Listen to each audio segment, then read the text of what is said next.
And joining us now on the debate in Cleveland, Ohio, David Fresco, professor of psychology at Kent State University. In Newton, Massachusetts, David Vago, senior research coordinator for the Mind and Life Institute, an organization devoted to partnering modern medicine with traditional meditation. And here in studio, Zindel Siegel, director of the Cognitive Behavior Therapy Clinic at the Center for Addiction and Mental Health. Susan Abbey, director of the program in medical psychiatry at the University Health Network, and Jordan Peterson, clinical psychologist and author of Maps of Meaning, the Architecture of Belief. Good to have you two on the line from the United States. Welcome to everybody here in Toronto. I want to start by finding out how much all of you really know about what happens in the brain when we are happy. Zindel, how much do we know about that? I don't think we know a lot. I think we know about what happens in the brain when we're not happy and when we're fearful more than we do about what happens when we're happy or content. But I think it's an area that has a lot of appeal and that it's going to be growing in the next couple of years as people start to latch on to the idea that we can actually reprogram our brains to allow us to be happier. More on that in a second. Susan, why don't you come in on that as well? Well, I think we know a little bit. I think we're primarily looking at, in the meditation area, looking at people who are able to generate mind states of happiness, peace, contentment. But those are often people that have a lot of experience. And so kind of knowing what happens in kind of garden variety folks like us is a little harder, I think. Jordan?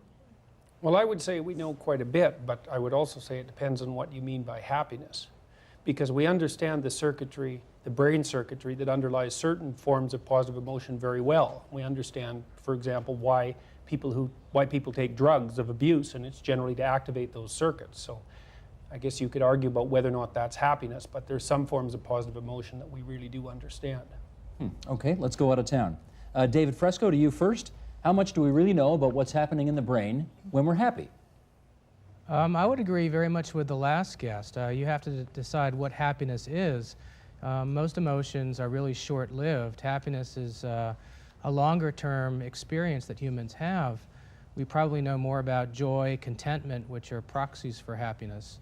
But you need to answer the question, what is happiness, before you can determine where it resides in the brain. No, that's a fair point. David Vago, why don't you come in on that? How difficult is it, therefore, for the community that you work in to kind of agree on how to define and how to measure an emotion like happiness? Yeah, I definitely agree with everything that's being said, and these are great points. And I think even from a neurobiological perspective, we're starting to see happiness as more of a skill.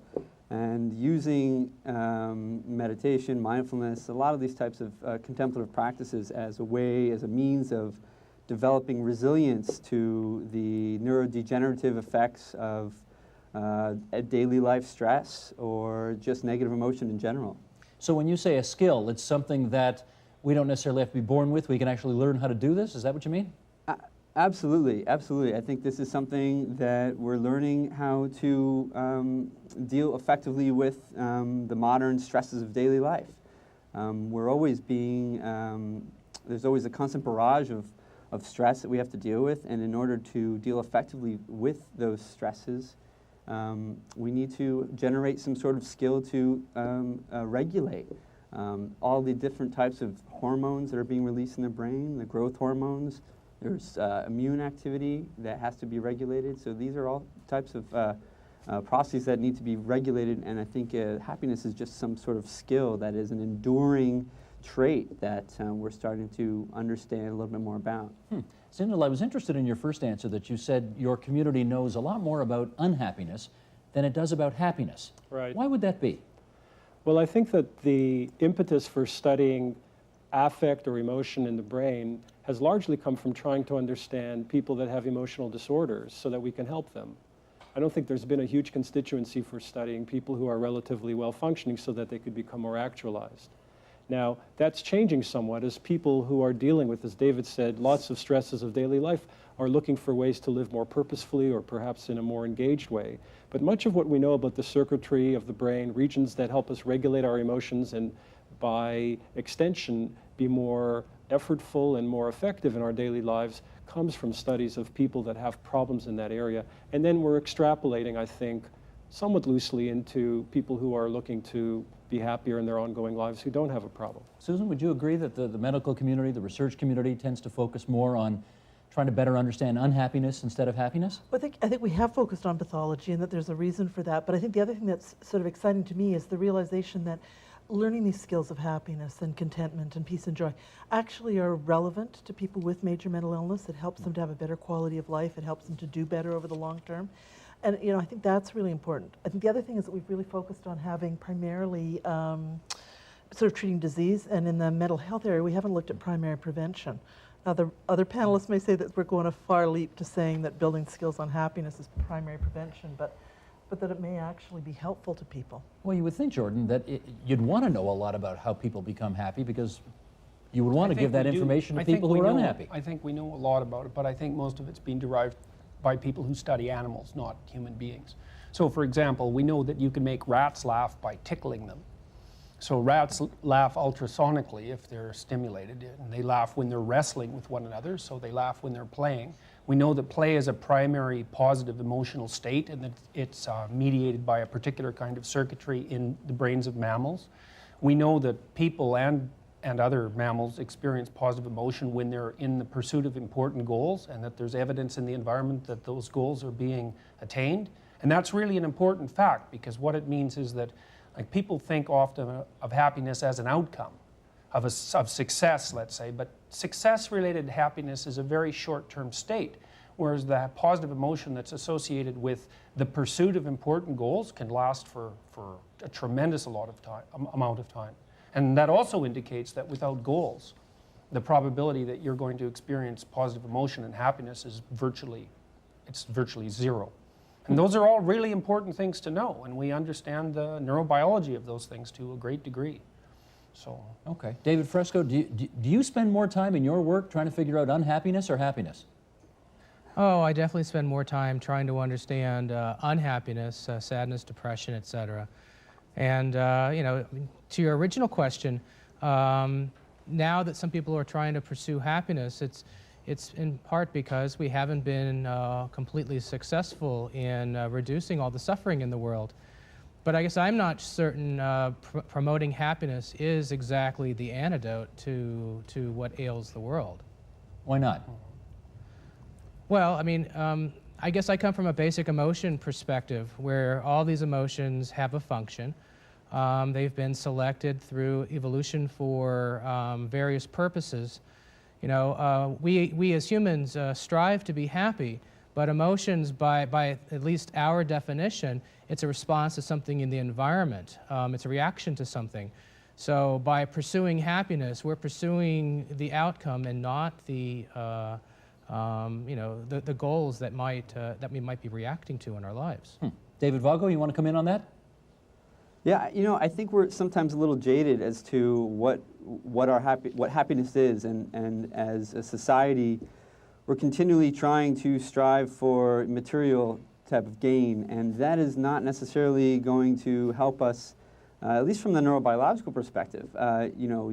By getting a new car or having that job that's with lots of power.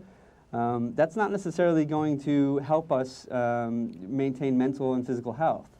And so I think what we're trying to understand is how to deal with developing resilience to psychopathology or pathology in general.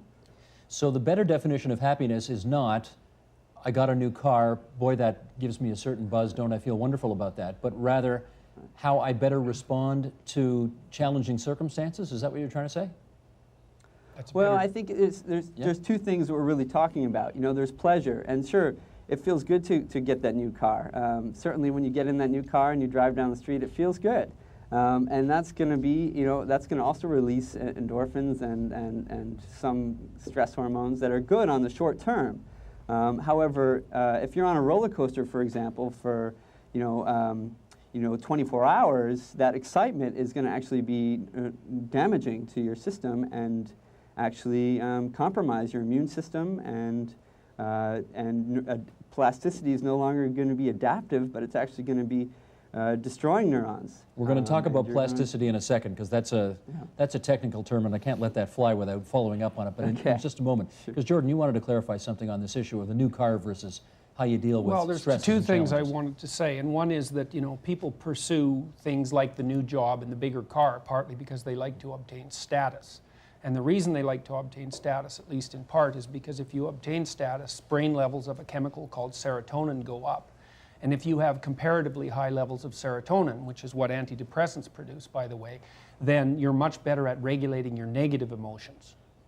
So when you're talking about happiness, you've got to get something clear too. Like, are you talking about the ability to regulate anxiety and pain, and anger, say, the primary negative emotions, so you're content and satisfied? Or are you talking about increasing the probability that you're going to be in states of joy or interest or other forms of positive emotion that are more associated with the pursuit of goals? That's partly why definition is important before you start to ask the question about whether or not we understand the underlying neurobiology. Sure. Zindel.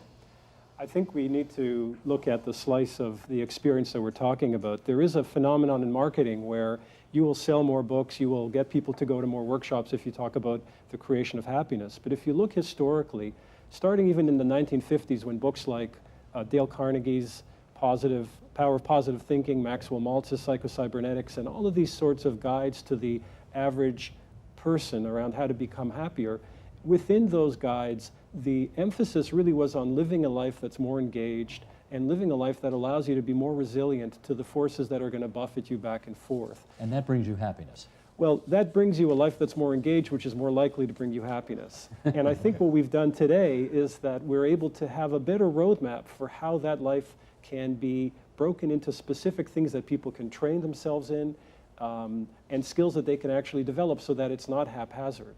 But we're still talking about slices of experience that are smaller than the big banner heading of, buy this book and you will have happiness. Understood. Yeah. Susan. Yeah, but I think that's what people want. Everybody that I meet, people that come into my office, people I meet in the coffee lineup at Starbucks, they want just greater ease in their day-to-day life, some contentment, a sense of kind of expansiveness, not that sort of under siege constant feeling. Okay, I don't mean to be a smart aleck then, but if that's what all of your patients, clients, call them what you will, want, why are you all spending so much more time focused on unhappiness rather than studying happiness?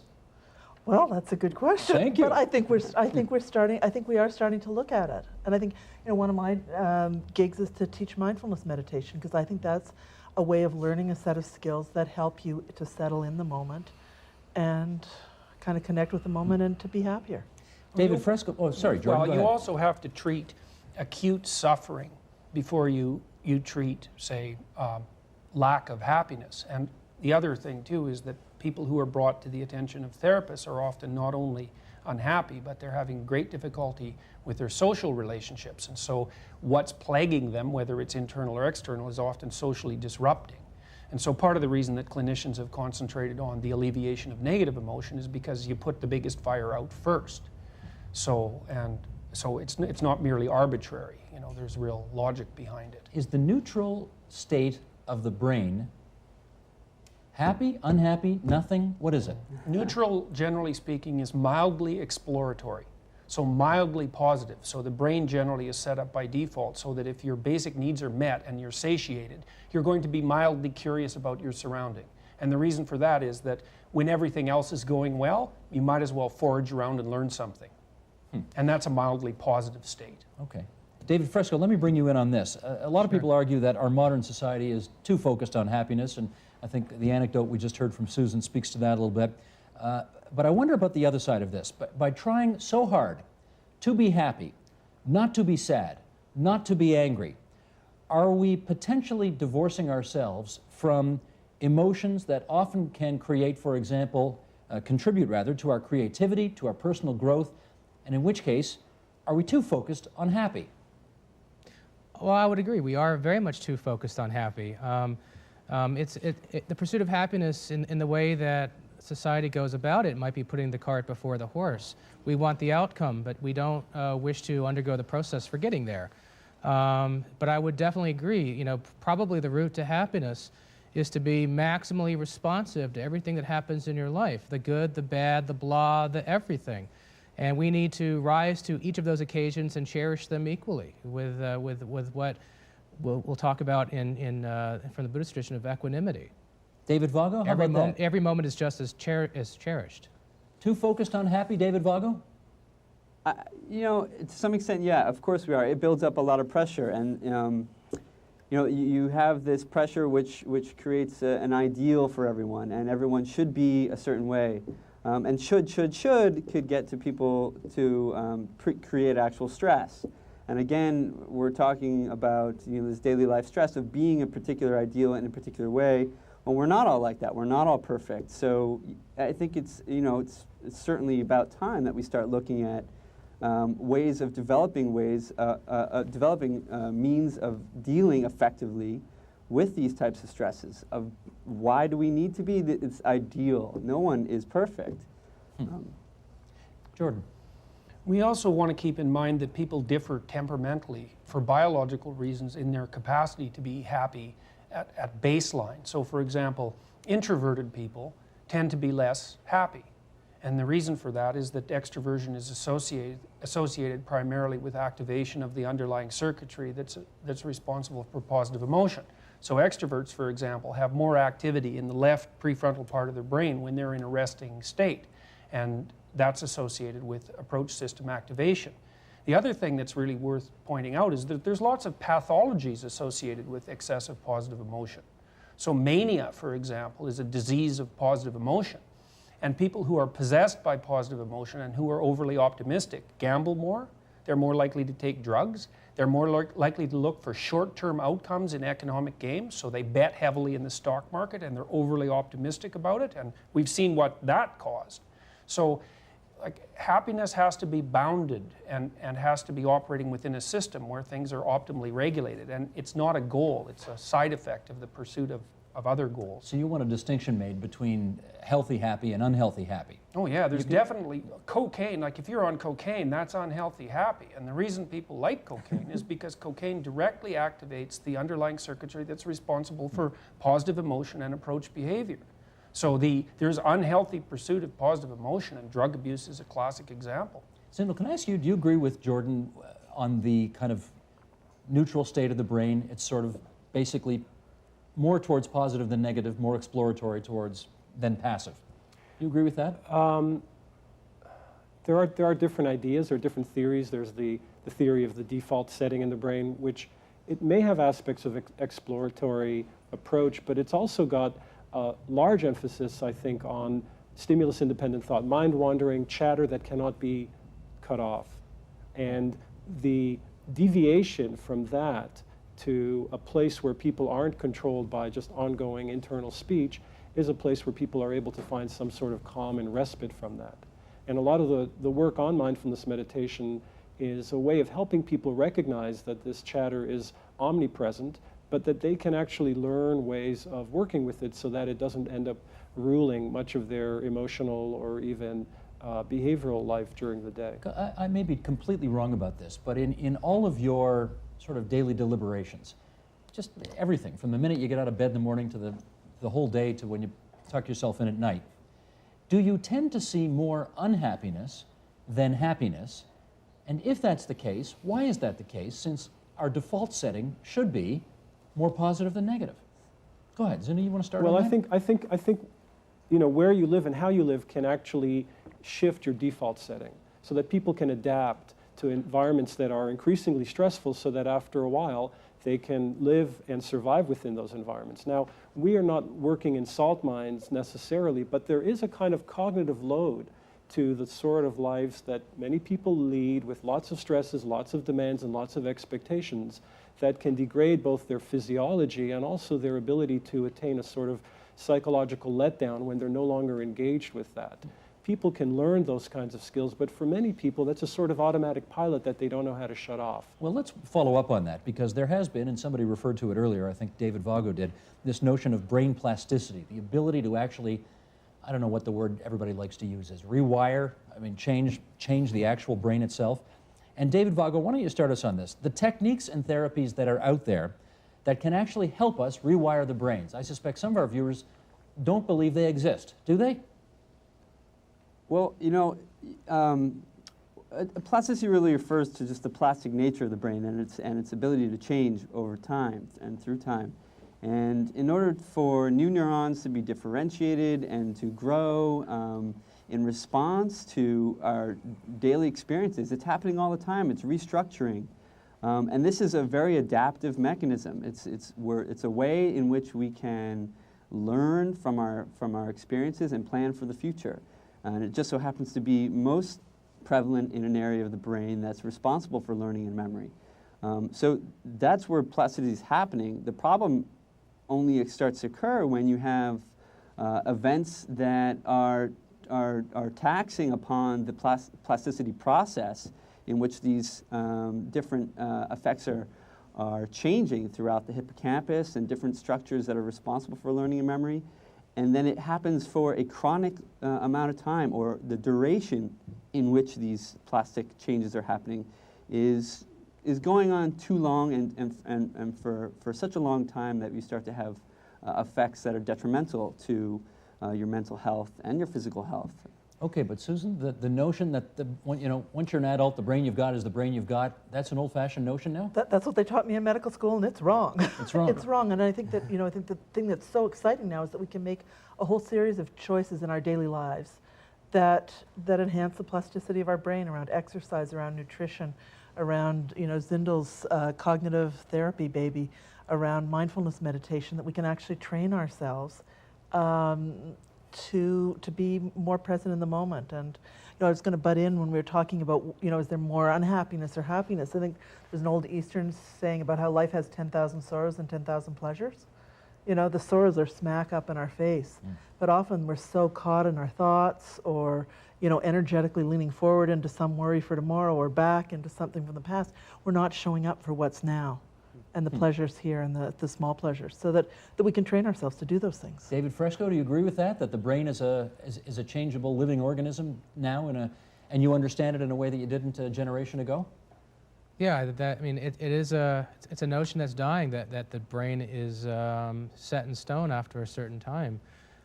It's not my area of expertise, but I'm certainly persuaded by the evidence of people trained like David Vago and who are demonstrating this. Sure. Well, Zindel, Susan gave you a little plug for what you do, which is cognitive behavioral therapy. What is that, first of all? Well, that's just a way of helping people that have problems with depression or anxiety take a look at how their thoughts are often running their emotions, and giving them a chance to see that actually happening in front of their eyes, and giving them an additional opportunity to think differently about how they interpret events, so that their feelings may actually be different, and that they don't have to be as captivated by the sort of negative ideas, the fearful ideas, and the judgmental thoughts that they may have about themselves. What's your success rate? Can you say? Well, a lot of psychotherapies are shown to be much more effective than doing nothing for patients, so treatment is effective. Cognitive therapy for depression and for anxiety is effective for about 66% of people that undergo the treatment. Jordan, do you believe in it? Sure, I mean, therapy, and sure. I probably believe more in the behavioral end of cognitive behavioral therapy. I think there's overwhelming evidence, for example, that if you expose people voluntarily to things that they're afraid of, that their fears decrease, and that's really an increase in courage fundamentally, and that generalizes. So I think that there's overwhelming evidence that if you help people develop a coherent and well-structured philosophy of life that sets out for them attainable and realistic and worthwhile goals, that their negative emotion is much better controlled, and they're much more likely to experience positive emotion. I don't have to tell you, there would be people watching this obviously tonight who will be saying, this is a lot of hooey what these guys are talking about. Come on, this can't be true. Well, what do you say to that? The issue with regards to goals is obvious. I mean, you think about how people experience happiness in day-to-day existence. It's that everybody is always pursuing a goal of one sort or other, and if you encounter an obstacle, it makes you upset, and if you encounter something that facilitates your progress, it makes you happy. I mean, think of what happens to you when you're driving. As soon as someone cuts you off, you instantly get a blast of negative emotion because they put an obstacle in your path. I mean, I don't think there's any debate about this. Like, stimuli, so to speak, that indicate that you're making progress produce positive emotion. It's as simple as that. And things that get in your way produce negative emotion. But also the corollary to that is that if you don't have goals, the probability that you'll experience positive emotion is very low, because there's almost always, most forms of positive emotion are experienced in relationship to a goal. So if you're incoherent in your personal philosophy, the probability that you'll experience more negative emotion than you want is almost 100%. Susan, mindfulness meditation. Mindfulness meditation. What is that? So it's really teaching people to try to come and just drop down into the moment, to be What does that aware, mean? to just what's happening right now in my body, in my head, and then to try to see it without judgment, see it really clearly, and then over time to be able to make some wise decisions about what to do with it. And it's a technique you bring to bear to And- try to make and it's people happier in their lives. Yeah, Does and it I work? think, and I think it works. It works phenomenally What well. percentage of the time, you think, with clients? You know, I think almost everybody that comes to our group gets some benefit from it. In our research studies, it's probably around sort of 70% of people get a substantial benefit and continue to do something over a 3 to 4 year follow-up. Now, when you were trained once upon a time, I guess when you went to med school, did they teach you this kind of thing? No, and I have to say, many of my colleagues still think it's hooey, you know. They kind of laugh at me as I'm pushing my little cart with my mats and my bells. Sindel? Let me say something in defense of the power of hooey. If someone had said that, you know, here's an antidepressant, if you take it, it'll change some of the neurochemicals in your brain and you'll feel better, most people wouldn't have a problem with that at all. But now that we actually have evidence that psychotherapy, cognitive therapy, and mindfulness meditation change similar regions that subserve emotion regulation in the brain, people are more willing to look at it as a bona fide effect.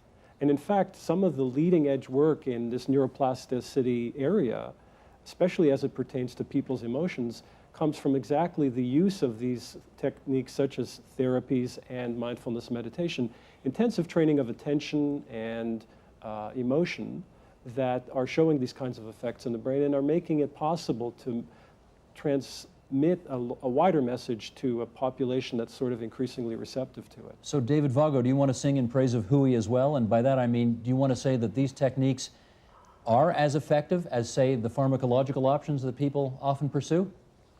Absolutely. I mean, in the last 5 years alone, we've seen just an onslaught of hundreds of studies of mindfulness therapy in terms of, in combination with cognitive behavioral therapy.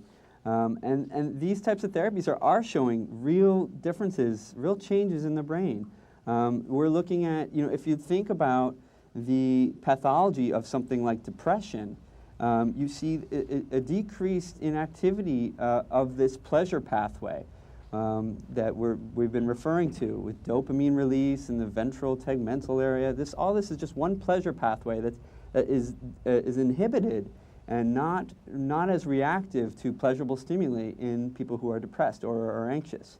And what we're seeing over time is that people who go through this training of mindfulness, behavioral cognitive therapy, and any combination of such, are actually showing increases then in that activity in those areas. So their pleasure pathways that have been suppressed for so long during their psychopathology are now showing increases again and coming alive again after doing mindfulness therapy. So there are real changes that are observable and measurable after doing these types of interventions. Let me put that to David Fresco. Do you agree that there is hard evidence that these techniques actually have an impact on the way that the brain functions? Yeah, the evidence is becoming quite compelling. One of the things we've known for a long time is these psychotherapies are often at par with the medications, but one of the ways that they best the medications is they provide a more durable response. People can stave off relapse to a greater extent than they can with medication alone. That's why people sometimes stay on their medications even after the symptoms have gone away. And we're starting to find correlates in our brains that may explain the durability of these treatments that we have developed. Jordan? Well, the idea of attending more particularly to the moment, you described it in rather unflattering terms, but I would like to point out that great artists, especially visual artists, people who produce paintings, are constantly trying to attract our attention to the moment. So a great artist who's producing a representation of a moment spends hours and hours building a representation that's deep and profound. And when people look at that, they like that. And the reason they like that is because the artist is reminding them that each moment contains an aspect of eternity and that our normal day-to-day ruminations and worries, our concern about our fragility, blind us from that. And The blindness is part of the processes that Zindel was talking about, whereby people's minds are hyperactive and don't allow them to gain any positive emotion whatsoever from what's right in front of them. And mindfulness can bring their attention back to the present and help them see the beauty and value in things that are immediately in front of them. And that's not trivial. I mean, art, a lot of art is predicated on precisely that. Remember where you are and remember to look, because there's beauty in it, even if you're being plagued by, phenomena that are blinding you to that. Do we generally not do enough of that? Well, it's easy to get overwhelmed. I mean, you asked about, whether people are more unhappy than happy. I mean, people are very fragile. They're prone to mental illness, and they're prone to the dissolution of their families and to physical illness. And it's easy to get preoccupied by that. And our nervous systems are set so that most of us experience a loss of a certain magnitude as more punishing than we would experience a gain of the same magnitude. And the reason for that is our nervous systems are tilted to protect us. And partly we're protected by anxiety and pain. And so they're necessary, but of course they can become pathological conditions in and of themselves, particularly because we're self-conscious, and start to blind us to what's good about life. And mindfulness, at least in part, it's based on Buddhist teachings to some degree that attempt to remind people that there are very worthwhile things about existence that are right in front of their faces. And that's not trivial. Do you agree, Zindel, as what David Fresco was just saying, that some of the techniques we've been talking about on this program tonight can have a more, actually longer lasting, more durable response to making people happy than, say, taking a pill? Well, I do agree, and I think it's not just a personal opinion. There is a lot of evidence that really people are faced with trade-offs. Pills will work more quickly. Pills are convenient, and you don't need to go to the equivalent of a gym to exercise your brain on a daily basis when you've got 100 other things to do, and you may even not know exactly why you're doing this until a month down the road when you start to notice that you're actually more aware and more attentive. So there are other ways of achieving this, but these are time-honored traditions that actually come to us from other cultures that haven't had the sort of cosmetic pharmacology options available to them and have been practicing and refining these skills. And I think this culture now is starting to open up to the possibility of using it, not necessarily for spiritual gain, but really to help people just center themselves in the middle of a life that's becoming increasingly hectic and demanding. Susan, given your increasing knowledge now of some of these alternative approaches, are you kind of sour on the pharmacological approach now? No, I think there are people that need meds, that need drugs, and that they have a very important role to play, particularly in more severe states. But I think that they're not everything. They're not enough, and that there are these sort of specific techniques we've talked about. I think Jordan's comments about having goals, having commitment to something, also having connections to people, helping people to foster their capacity to do those things are all really key in kind of living a good life and in decreasing suffering. David Vago, I know that you're all about these new techniques and that pharmacological options wouldn't be your first choice, but do you see a day coming when there will be a significant reduction in the number of people and the frequency with which we pop pills, pop our meds, and to try to feel better as opposed to doing these things? I definitely want to reiterate that I think it is necessary pharmacology at some level, and for some patient populations, pharmacology is certainly needed. However, we're starting to see this type of mindfulness type practices and contemplative practices being put into the curriculum of K through 12. And it's inevitable now that we're going to start using this type of therapy as sort of a way of developing the mental muscle, so to speak. It's just another way of exercising the mind. Just like you do go to gym class every day, you're going to maybe sit on a cushion. And it's just a way of becoming a little bit more in touch with our body instead of staying so much in our heads.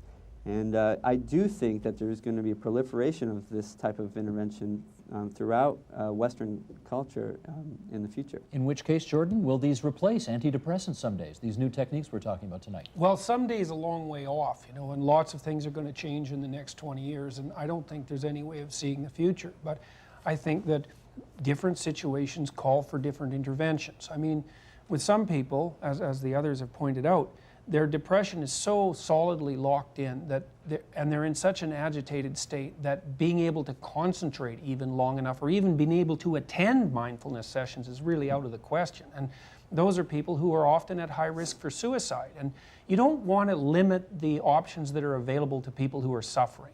The advantage to the mindfulness training is that it's a non-drug option, and because it involves learning, it's likely to be more permanent. And also the probability that it's going to produce negative side effects is very low, which is something you can't necessarily say about medication. So I don't think it's an either-or issue. I mean, people have a lot of problems, and it's because people are fragile, and every tool we have to address that is a worthwhile tool if it's used properly. So. Okay, we got a couple of minutes left here. Let me go around the horn and give each of you 20 seconds, 25 seconds apiece. There's a whole industry of video games and puzzles and so on that are supposed to keep individuals' minds and memories sharper nowadays. Give us an example, each of you, of a daily exercise that the average person can do to see the world in a more positive light, because it actually affects their brains. David Fresco, you go first. Well, a new acquaintance to me just shared with me the metaphor of Tetris, that video game where you have to have interlocking pieces. And I think even from a mindfulness perspective, noticing the patterns, noticing how things can interlock, and believing that there might be an interlocking pattern might be a brain activity that will work the muscle, but also convey the message that we're trying to have. If I'm going to get you all in, I got to make sure I get faster answers. David Vago, please. Okay, the simple answer is to breathe. And if you don't have the awareness of breathing, take the time to do so. Excellent. Zindel. Simple as that. David Vago stole my answer. Oh, you were going to say breathe as well? Yeah, that's right. Breathe deep? Well, get up in the morning and stand next to your bed and take 5 deep breaths before you jump on to do the next thing, and see what you feel like in your body, and then just give yourself permission to go into the rest of your day and see what effect that has. Good enough. Susan. I'm going to have 2. Walk, because I think walk really helps people. And then I'm very interested in a new kind of thing like mindfulness called loving kindness, and just well-wishing to yourself. May I be happy. May I live with ease in the moment. May I be safe. Because some people don't allow themselves to be happy? Yeah. They don't. Yeah, and just that helps to just remind you to connect back with it. Last word to Jordan. Play with some kids. That always Play helps, is doesn't great, it? yeah. Play is great. Yeah. I don't normally give advice to any of our guests on this program, but David Vago did tell us before we went on the air tonight that he is recently arrived in Boston, and he is a fan of the New York Yankees baseball team. And David, my advice to you to stay happy in Boston is don't tell anybody that. That's just my 2 cents. Can I thank, for being there on the line for us from Cleveland, Ohio, David Fresco from Kent State, David Vago from Harvard, who got him tonight in Newton, Massachusetts. Thanks so much, guys, for being there on the line for us. Zindel Siegel from CAMH, Susan Abbey from Toronto General, Jordan Peterson, U of T. Good to have all of you alongside for tonight's discussion. Thanks so much. Thank you. Thank you. Thank you, Steve. For more information about tonight's guests and links to additional information about meditation and cognitive behavior therapy, please visit us online at tvo.org/theagenda. Tonight's program was produced by Yasmina Sakat and Daniel Kitts, and you could read Daniel's posts titled Quantifying Happiness. You'll find that on our Inside Agenda Producers blog, also online at tvo.org.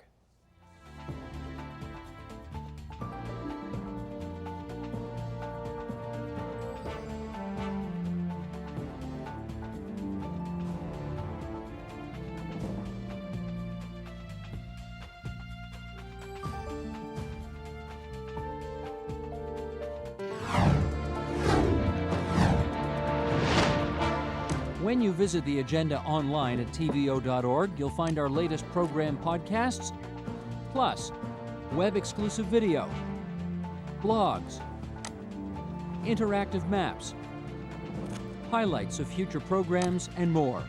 And remember to click on the Your Agenda link to contribute to our discussion boards or to suggest stories you'd like us to cover, including our Thursday night Your Agenda broadcasts, when you help program this program. You can even follow The Agenda on Facebook and Twitter. The Agenda, online, anytime, at tvo.org/theagenda.